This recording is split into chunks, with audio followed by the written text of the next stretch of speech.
पढ़ाई में नहीं रखना है कोई fear when Hemant Parekh is here. Hello and नमस्कार एवरीवन, कैसे हैं आप सब। उम्मीद है आप सब अच्छे होंगे, स्वस्थ होंगे, मस्त होंगे। स्टूडेंट्स, ग्रामीण बैंक जो कि आईबीपीएस भर्ती करवाता है उसके अंदर बहुत बड़ी वैकेंसी आ चुकी है। 11,000 प्लस पदों पर वैकेंसी आ चुकी है। तो फटाफट तैयारी चालू कर दीजिए। उस नोटिफिकेशन जो आया है उसका फॉर्म भरने की भी डेट चालू हो गई है। तो फटाफट बात करें वैकेंसी के बारे में। तो वैकेंसी आई है आईबीपीएस क्लर्क के अंदर। आईबीपीएस क्लर्क मतलब आप ऐसे समझ लो ग्रामीण बैंक की भर्ती है, आईबीपीएस आरआरबी की भर्ती है। इसके अंदर फॉर्म डेट चालू हो गई है 1 अगस्त 2026 से, जो कल थी वो चालू हो चुकी है। 21 अगस्त 2026 इसकी लास्ट डेट है, ठीक है। वैकेंसी टोटल कितनी है तो 11,403, 11,403 प्लस वैकेंसीज हैं। बहुत बढ़िया वैकेंसीज हैं। इतनी वैकेंसी बैंकों के अंदर आती नहीं है, बहुत कम वैकेंसीज आती है। बहुत बढ़िया मौका है, फटाफट फॉर्म भर देना। 11,403 प्लस। एजुकेशन क्वालिफिकेशन तो ग्रेजुएशन पास वैकेंसी है। अगर आप अपनी ग्रेजुएशन के अंदर फाइनल ईयर के अंदर है, कोई भी ग्रेजुएशन की डिग्री हो, चाहे आपके पास बीएससी हो, चाहे बीए हो, चाहे बीकॉम हो, चाहे बीबीए हो, चाहे बीसीए हो, आप किसी भी ग्रेजुएशन, आपका अंडर ग्रेजुएशन का कोर्स कंप्लीट होना चाहिए। आप फाइनल ईयर के अंदर होने चाहिए। लेकिन जब आप पेपर हो आपका प्री का, वो मैं आपको नोटिफिकेशन अंदर देके बता दूंगा, वो नोटिफिकेशन में अपलोड भी कर दूंगा।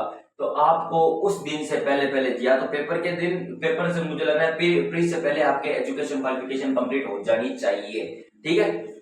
अब देख लीजिए selection process. Selection process 3 stages के अंदर डिवाइड है। पहला है प्रीलिम्स, दूसरा है मेंस, तीसरा है लोकल लैंग्वेज टेस्ट। प्रीलिम्स होता ही है, मेंस और लोकल लैंग्वेज टेस्ट, इसका भी बारे में अपन कंप्लीट बात कर लेंगे।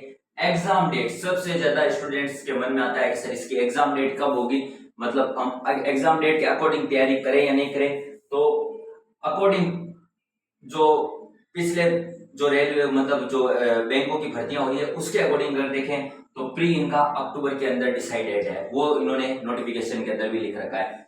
मेंस जो कि दिसंबर 2026 के अंदर, मतलब आपको 1 महीने का ही गैप मिलेगा। अक्टूबर के अंदर आपका प्री होगा, 1 महीना नवंबर छोड़ के दिसंबर के अंदर आपकी क्या हो जाएगी, मेंस एग्जाम हो जाएगी। फिर जो एकदम फाइनल टेस्ट जो लोकल लैंग्वेज टेस्ट हो जाएगा, सब कंप्लीट करके आपका डॉक्यूमेंट वेरिफिकेशन करके सब कुछ कंप्लीट करके मार्च 2027 फाइनल रिजल्ट, मार्च 2027 के अंदर आपको अलॉटमेंट, आपको कौन सी बैंक के अंदर जाना है, आपका सिलेक्शन हुआ या नहीं हुआ, सब मार्च 2027 के दिन आपके फिक्स हो जाएगा।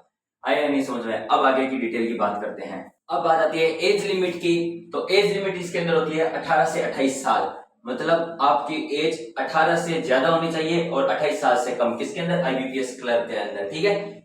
अब इसके अंदर जो प्रीलिम्स होता है उसके अंदर इंग्लिश नहीं आती, तो जिन स्टूडेंट्स को इंग्लिश से डर लगता है वो एकदम नो टेंशन हो जाइए, इसके अंदर इंग्लिश आती नहीं है। जब मेंस होगा उसके अंदर आपके अंदर 2 ऑप्शन होंगे, इंग्लिश और हिंदी, आप दोनों में से एक सब्जेक्ट ले सकते हैं। प्रीलिम्स के अंदर आपके दोनों ही सब्जेक्ट नहीं आते, ना जीके आती है ना इंग्लिश आती है। इसके अंदर सिर्फ 2 ही सब्जेक्ट आती है, रीजनिंग और मैथ्स। अब बात आती है सर रीजनिंग कितने नंबर की, फटाफट बात कर लेते हैं। तो रीजनिंग के आएंगे 40 सवाल, 40 नंबर के 25 मिनट का आपको टाइम मिलेगा, ठीक है। फिर जब आपके ये 25 मिनट हो जाएंगे, ये 40 सवाल कंप्लीट हो जाएंगे, फिर नया सेक्शन खुलेगा उसके अंदर, उसी के अंदर नया सेक्शन खुलेगा, आपको मैथ की मिलेगी। मैथ 40 सवाल 40 नंबर के 20 मिनट मिलेगी। ध्यान रखना, बैंकिंग एग्जाम के अंदर जो रीजनिंग होती है वो हार्ड होती है और मैथ इजी होती है। बैंक वालों को मैथ इजी लगती है, रीजनिंग हार्ड लगती है, क्योंकि उनके सवाल बड़े होते हैं, इसीलिए वो यहाँ पे 5 मिनट एक्स्ट्रा देते हैं, ठीक है। तो टोटल सवाल कितने आते हैं प्रीलिम्स के अंदर, तो 80 सवाल आते हैं, 80 नंबर के आते हैं टोटल मिनट, मतलब इसके मिला के पूरे 45 मिनट्स का टेस्ट होता है। आ गया समझ में। अब इसके अंदर जब यहाँ पे आप कोई सवाल गलत करोगे तो उसके कितने नंबर करेंगे, 1/4 नंबर आपके कटेंगे, 1/4 आपके नंबर कटेंगे, ठीक है। अब इसके अंदर सर कट ऑफ कैसे जाती है, तो कट ऑफ इसके अंदर जाती है सेक्शनल कट ऑफ।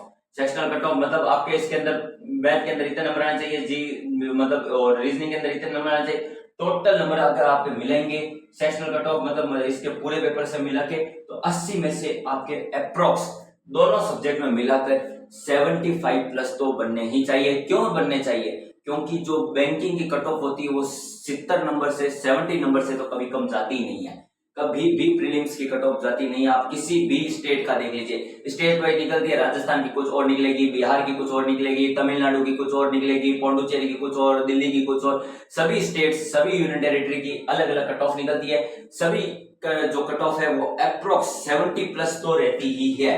कितनी? 70 प्लस तो रहती ही है, आपको ये याद रखना है। तो आपका टारगेट कितना होना चाहिए? 75 मार्क्स होना चाहिए, ठीक है। अब आईबीपीएस क्लर्क के मेंस की बात करें तो मेंस ही आपकी मेरिट डिसाइड करेगा। कौन डिसाइड करेगा? मेरिट डिसाइड कौन करेगा? मेंस ही डिसाइड करेगा। आपका फाइनल सिलेक्शन आपको मेंस ही दिलाएगा। प्रीलिम्स तो क्वालिफाई है, आपको क्वालिफाई करना है, उसकी जितनी कट ऑफ है उसको कट ऑफ को क्वालिफाई करके आप मेंस के अंदर आएंगे, ठीक है। अब बात करते हैं मेंस के अंदर सर कितनी सब्जेक्ट होती है। तो मेंस के अंदर टोटल सब्जेक्ट होती है 5, जैसे प्रीलिम्स के अंदर 2, मेंस के अंदर 5। पहली सब्जेक्ट रीजनिंग, 40 सवाल 50 नंबर के, 30 मिनट का आपको टाइम मिलेगा। मैथ्स के अंदर आपको 40 सवाल आएंगे, 50 मार्क्स होंगे और 30 मिनट का बराबर टाइम मिलेगा, ठीक है। अब बात आती है जनरल अवेयरनेस, जो कि अपने जीके कहलाते हैं। जीके के अंदर इसके अंदर साइंस, पॉलिटी कुछ भी पूछ लेते हैं, इकोनॉमिक्स सबसे ज्यादा पूछते हैं, बैंक के रिलेटेड सवाल ज्यादा पूछते हैं, ठीक है। साइंस भी पूछते हैं, ध्यान रखना। 40 क्वेश्चन आएंगे, 40 ही मार्क्स होंगे और 15 मिनट्स आपको दिए जाएंगे। 40 क्वेश्चंस 40 मार्क्स, 15 मिनट्स आपका टाइम गिवन होगा, ठीक है। इंग्लिश और हिंदी, आपको इंग्लिश और हिंदी में से दोनों लैंग्वेज में से आपको एक लैंग्वेज चूज करनी है, उसमें से एक सेलेक्ट करनी है, उसके लिए आपके होंगे तो कोई भी सब्जेक्ट सेलेक्ट कर लेना। 40 सवाल 40 मार्क्स के 30 मिनट्स का आपको टाइम मिलेगा। फिर आ जाती है बात कंप्यूटर की। तो कंप्यूटर के अंदर आपके 40 सवाल आएंगे लेकिन 20 नंबर के आएंगे, यहाँ पे मार्क्स हाफ हो रहे हैं आपके, ध्यान रखना। और 15 मिनट्स का आपको कंप्यूटर के अंदर टाइम मिलेगा। टोटल क्वेश्चंस है 200, मार्क्स भी कितने हैं? 200।